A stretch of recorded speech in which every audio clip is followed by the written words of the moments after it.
Welcome to that 4x4 show. In this week's episode, I head off to Namibia and try and find a man with a Land Cruiser and some huge kitty cats. And we get an update on our Jeep Rubicon project. We get to drive a unique Land Rover 90, and we also drive the infamous Moegatle 4x4 trail. But first, let's head off to Namibia. We recently tested the latest Toyota Prado 3-litre D4D VX at the Base 4 off-road track. There we discovered that it is really capable, if you work around some ground clearance limitations. Is this fancy new Prado, with its love-hate front-end design, more suited to shopping centre pavements, or is there still a reasonable amount of Land Cruiserness underneath all the glitz and glamour? That's why we're here in Windhoek, the capital of Namibia, and we're taking the 750,000 Rand Prado and we're heading off north towards the Kahuku land, one of the most harshest environments that you could ever find on God's planet. And it is now 20 minutes past 6 o'clock in the morning, and it's bitterly cold in Windhoek. Just bear in mind, in Namibia, they run on daylight saving, which means it's actually 20 past 7 back home. I want to go home.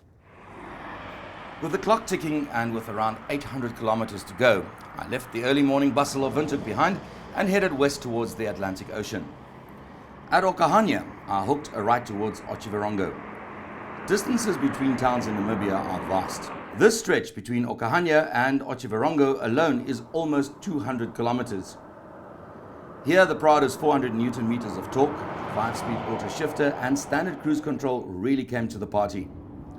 Dial in a speed and the comfortable Toyota will just glide onwards effortlessly. On a road like this, pondering is quite easy to do. I couldn't help but wonder why Toyota has not fitted this engine gearbox combination to the Fortuner yet. Anyway, in Otjiwarongo, I made a phone call about the whereabouts of Dr. Flip Stander, probably the most famous line researcher in the world. I spoke to his right-hand girl, MC. I've just spoken to MC and she's trying to help us locate Dr. Flip Stander, the man who does the research on the desert lions in the Kahuku land. And we've still got some way to go. As you can see, we need to go on to Kamanyap via Otju, and then from there on to Sesfontein, and then try and find Philip. Do you think it's mission impossible? I don't think so. Still on a tight schedule, I aimed north again, to the town of Otju. And in Otju, well, sometimes a man's just got to do what a man's got to do, especially if there's an award-winning butchery in the game.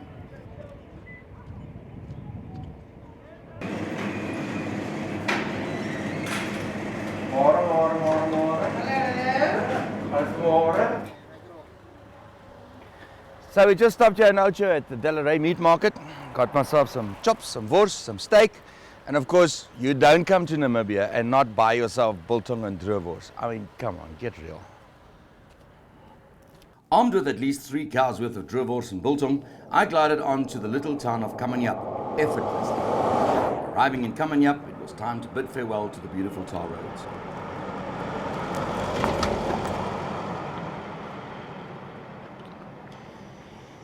So you know what the sign means? Well, you're supposed to know, because this is where the tar road ends and the gravel road starts, and this is where our adventure really starts. 230 kilometers to go still to Sesfontein, and it's gravel road. Up until now, the Prado's been exceptional on tar. What's it going to be like on gravel? And in the serious stuff as well.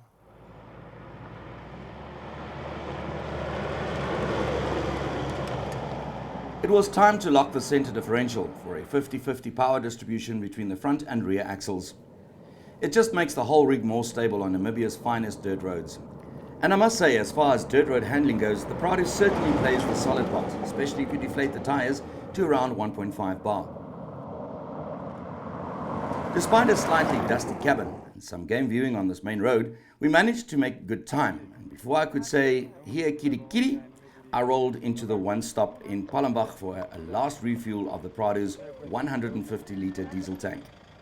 Thankfully, the Prado can drink 500 ppm diesel, because here at Palmbach, 50 ppm diesel is just a rumor. We've just done about 130 kilometers on gravel. Here we are at Palmbach refueling, and we've still got about another 130 kilometers to go.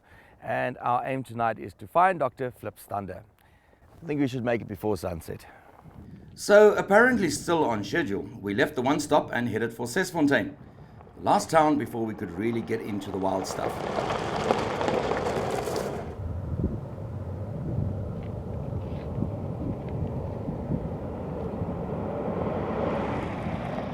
The Prado and I soon dispatched the settlement and faced the conundrum.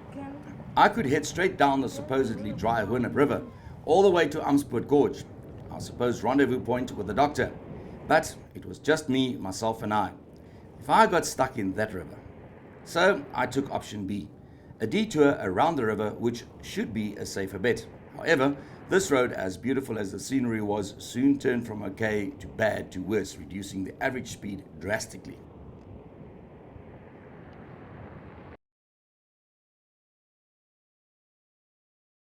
As we travel further north, progressively the road gets worse and worse and worse and worse as we go. And so far the Prado has taken everything that we've thrown at her absolutely in the stride.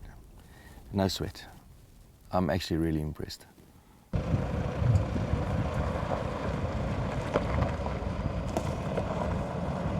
The Tracks for Africa GPS software eventually guided the Prado to the Hoornip River, but the slow-going detour and the soft sand was costing bags of time, as hours and not minutes ticked by, and the sun was off to bed, and I still had no idea where Dr. Flip's thunder was.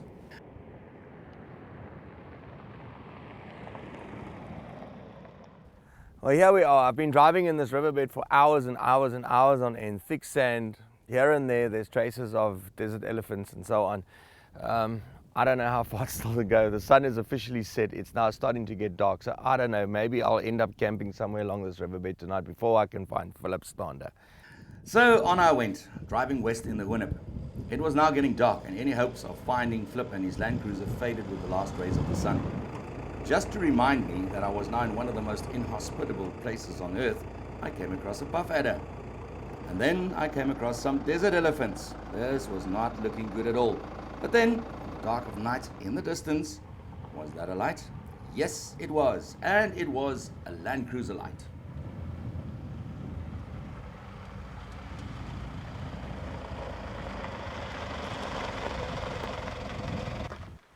So, Dr. Thunder, I presume. Great. Nice to see you out here. Eventually.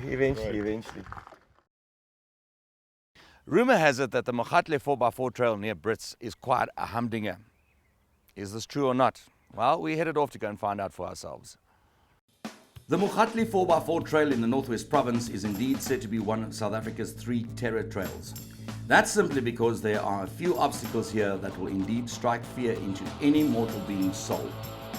The tracks range from rocks to sand to some serious sandy ruts that will test even the most experienced.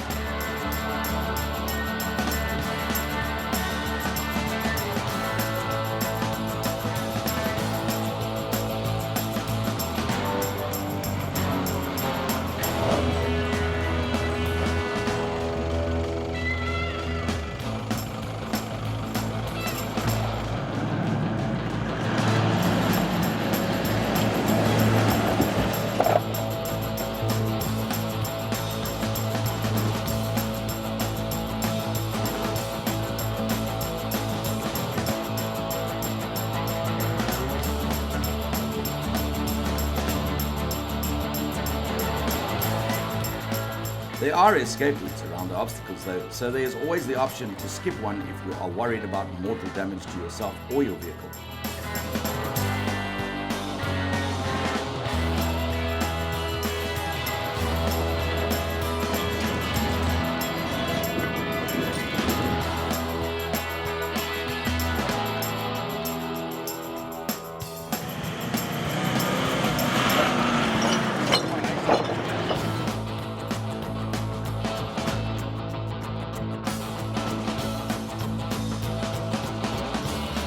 But the infamous Koerse Klip is Moegatle's coup d'etat. This massive boulder presents a huge challenge for drivers. Here, you have to slowly edge onto the seemingly impossible steep rock, and then head up with just enough momentum to get up and over an axle twister halfway up this rock.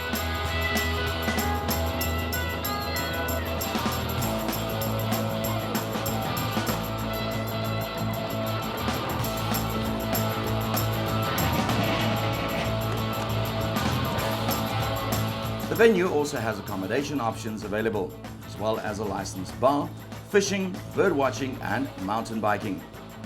Go to our Facebook page for more information on the Moegatle 4x4 trail. It's time for an update on our Rubicon project, and this Rubicon is fast turning into a Ruby truck. The Jeep Wrangler Rubicon V6, already a formidable 4x4 in stock standard guise, is now fast taking shape as one spectacular 4x4. Remember how the men from 4-wheel drive trucking company cut a perfectly good TJM Wrangler bar to pieces? Well, here's the result. One mean mother of a custom bull bar with a top bar that will not only calm any aggressive taxi driver right down, but is also there to prevent the short Jeep from rolling head over heels on an extreme 4x4 track. A heavy-duty top-mount 4-wheel drive trucking winch has also been added to the bar. Another major upgrade is the suspension. This Arctic truck system adds 50mm to the Jeep's already formidable clearance. The coil and shock absorber upgrade should also allow for even more wheel articulation in a tough off-road environment. Further bolstering the Jeep's off-road prowess are the 35-inch Mickey Thompson tires, fitted on those awesome new Mickey T rims. Next, a fancy new front-runner aluminium roof rack was fitted, along with a myriad of accessories. This is quite a complicated business, as the Jeep's removable hardtop has to be removed first, and then the whole contraption comes together in one solid package. The accessories include jerry cans for fuel, which is rather important as there is no space for an auxiliary fuel tank in this Jeep, and the V6 engine she likes to drink a lot. An LED light bar has also been added to the front runner rack, which is just the ticket if you plan to drive off-road in the dark, or if you're traveling in Africa at night. So while we're on the subject of project cars, what do you do if your brand new Land Rover 90 rolls and the insurance company in all their wisdom decides to write it off? I'll tell you what, you take it to Gary Schwemmer, because that is a man with a plan. It's cool, it's capable, and oh boy, it's a whole lot of fun. This is Gary Schwemmer's Land Rover 90 project vehicle. Well, this is one of the best parts of my job, is physically testing and putting the car through its paces. This is our good old Land Rover Defender. We've just completed this project. It's one of a kind. How the whole project came about, we got hold of a Land Rover Centurion and we've been nagging them for a car. And eventually one day I got a phone call from Chart and Craig and they said, come have a look. And we went through and we saw this green Land Rover, and first I thought the color's not great, but I said, let's do it. Yes sirree, this Landy is all about fun and off-road ability too. Gary explains what went down here. Well, firstly, we started off, we wanted to give it that Arctic truck look. So we cut away the fenders, did a bit of body work. We manufactured the new wheel arches that are much bigger, much wider to accommodate these chunky 35-inch Mickey Thompson tires and rims, running 17 inches by 10. And then from there we fitted this fancy TJM bull bar, TJM plasma winch, and then we also fit a set of CB's 8-inch spotlights. And our main structure was, I didn't want the roof. So we cut the roof off and I made this whole pipe frame. We did it very nicely. We actually measured the Land Rover's body shape so that it exactly, the rounded corners at the top, the same length, that everything was still in proportion. We wanted the same angle in the front as the front windscreen. And I think it really turned out nicely. We also fitted a TJM awning. We made these nice brush bars on the side. These come from Alucab, as well as the bonnet box. Inside here we can store wood and whatever else we want to store. Well, here on the rear we've got the original Land Rover gas bottle holder from Frontrunner. It supports the gas bottle. We painted the gas bottle as well. As you can see, all the details that I mentioned, all in yellow. The yellow jerry can, the yellow spade. There's a fog light at the back for if we're riding in mist. We've also got a work light, a Hello work light LED fitted to the back. And then we mounted the high lift jack at the bottom in its original position. But the proof of the pudding is in the eating, they say. So let's have a meal then. With the upgraded TJM suspension, the big Mickey T tires and the Land Rover's standard traction control system, it is pretty much unstoppable on Rhino Park's trading track. In fact, it hardly gets a workout here as it sails up, over and down everything. So suffice to say that this is one awesome toy.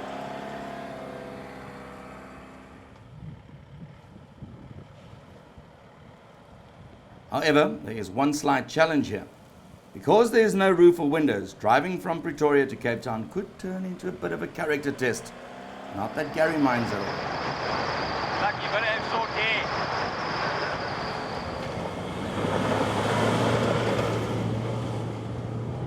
So picture this. You're in arguably one of the most beautiful places on God's earth. The Kahuku Veld, or Kahuku Land as it's often called as well. And we're totally off the beaten path, trying to find the desert lions. It was the second day of the Namibian adventure. After finally meeting up with Dr. Flip Stander the previous evening in the dark, I camped next to a rock, amongst some other rocks. I was supposed to meet up with Dr. Flip in the Hoornip River, where those desert ellies were already stirring. But you can't start a day like this without a cup of coffee, an Omar Rusk, and a bit of reflection. What a way to wake up. Most awesome scenery. So I found Dr. Stander last night. And we're supposed to meet up a little bit later, and then we're going to go in search of the big kitty cats. But time waits for no man, and Dr. Flip and I were going to find some desert lions. Back in the dry Hoornip River, I soon came across a herd of the infamous desert elephants. These elephants have a reputation for not liking humans very much, and one particularly grumpy ellie soon does their reputation proud.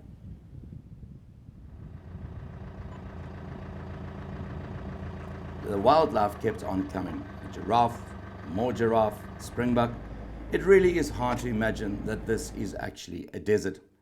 And then on the horizon, another vision of Dr. Flip's custom Land Cruiser bakkie. After saying our hellos, we headed off to a nearby watering hole. What's our plan of action for today? Well, what I'd like to do, there are a bunch of lions called the Floodplain Pride, and amongst them there are 5 young males that we call the 5 Musketeers. And I've got satellite collars on them. Okay. So I'd like to go and find them and just see what condition they are in. And they're a bit further up in the mountains here, and it's going to be quite a mission. I'm not quite sure exactly where they're lying, but there are no tracks, so we're going to have to find our way through the mountains, and I hope we can go and find them and have a look at them. Awesome, I'm looking forward to it. And so it started. Dr. Flip leading the Toyota convoy, tracking the pride of lions via their GPS collars. It started off easy enough on a two-spur sand track, but then we had to turn off the beaten track. I only had the tracks of Dr. Flip's Land Cruiser to follow. Places it got quite rough, rocks, and more rocks. And in places, a road of sorts had to be built. This is kind of what the Land Cruiser bakkie was designed to do. The fancy Prado? Problem was, the track could get much worse depending on the mood of the lions. But then, Dr. Flip called a halt over the radio. We're totally off the beaten path. This is not a road. This is in one of the valleys, one of the drainage valleys. And Dr. Flip's gone ahead. Apparently the lions were in this area and they've moved, so he's going to go and find higher ground where he can use the tracking system that he has and see if he can pick up where the lions have gone. Because according to him, they go over these mountains like it's nothing. So we got to try and find these kitty cats. Kitty, kitty, kitty, kitty. Soon Dr. Stander called on the radio. I could head up the track. The lions had moved on and we had some catching up to do. I soon found him on a rock looking for his lions. And then, disaster. The leading cruiser had picked up a massive sidewall puncture. Dr. Flip is clearly well versed in the practice of fixing tires, and he quickly had the massive hole plugged.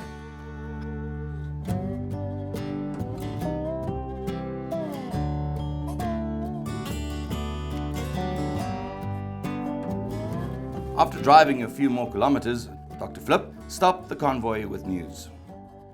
They'd moved a long way since early this morning, so Yeah. we went a huge roundabout through the mountains and we had to basically cut our way through, and they essentially heading back to almost where we started off, but they were moving at the same time as we were driving. And hopefully we will still find them. They're about 2 kilometers ahead, Okay. but it's quite a clear view now. But they can easily lie in a little valley in a gully that we won't be able to access, so let's hope that they are in a good place. My common sense says to me they'll probably try and find something that's shady, more like Yes. down into the riverbed They'll itself. definitely in the find trees or something. an overhang, rock overhang, or some trees or bushes, Okay. and then we just hope that it's in an accessible area. The good news was that we were close. The bad news was that Dr. Flip said, because these lions are so wild, they will bolt if they feel threatened in any way. And they also don't like the sound of diesel engines or the look of white vehicles. Oh dear. Okay, apparently we're very close to the lions, so Tot waar ek nou gestaan het. Voor jy begin afgaan.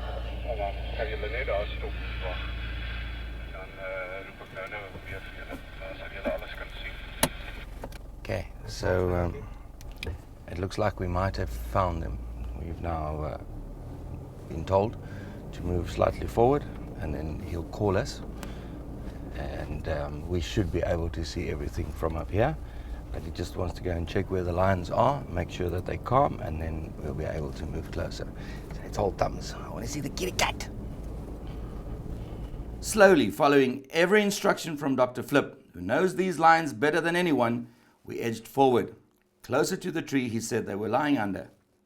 We couldn't see anything, but then something popped its head up, and then another head popped up, curiously. Then a lion got up, walked 2 meters and flopped down again in the shade. We had found them. We had actually found them. It was an amazing moment, so we waited around for an hour in the hope that the lions would start moving. Then we waited another hour. So which one shall I read first? And another hour. But the big cats were not going anywhere.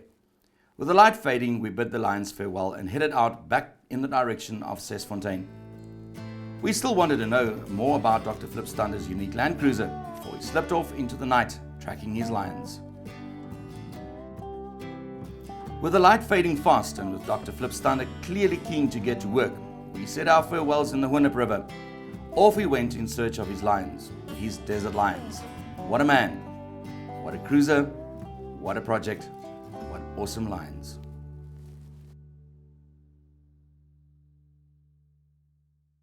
Now that was an adventure, and one that will probably be with me for a very, very, very long time. Next week, Mr. T heads off to the Northern Cape and finds out what a roro is. Or is it a roro? And that's not something you eat. In the meantime, we'll see you next week, guys.